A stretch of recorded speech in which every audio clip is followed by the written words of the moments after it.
Два новых остановочных комплекса появились на въезде в Уктыл. Они изготовлены из материалов повышенной прочности. На установку в рамках проекта «Народный бюджет», инициированного главой Коми, направлено более 300 тысяч рублей. Затраты поделили между собой республика и местная администрация.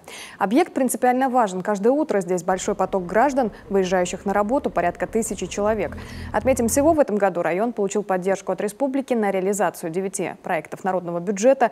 Это и устройство водоразборной колонки в центре поселка Соплеск, и ремонт дренажной и канализационной системы школы в селе Почерье и благоустройство территории городской площади.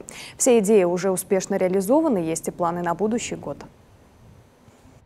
Мы в основном заявили населенные пункты сельские, Дутово, Почерье, потому что немного этих населенных пунктов нам забит. Ну да, понятно, в городе население больше проживает, чем в сельских населенных пунктах, но про село тоже забывать нельзя, потому что здесь мы и села.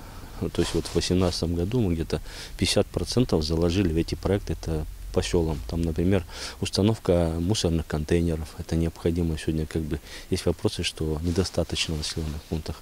Ну и другие вопросы по благоустройству еще дополнительно, там детская площадка, например, в Дутово.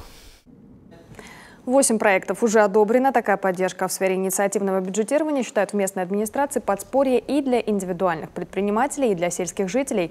Ведь именно они выбирают, что в первую очередь необходимо сделать для улучшения качества жизни в районе.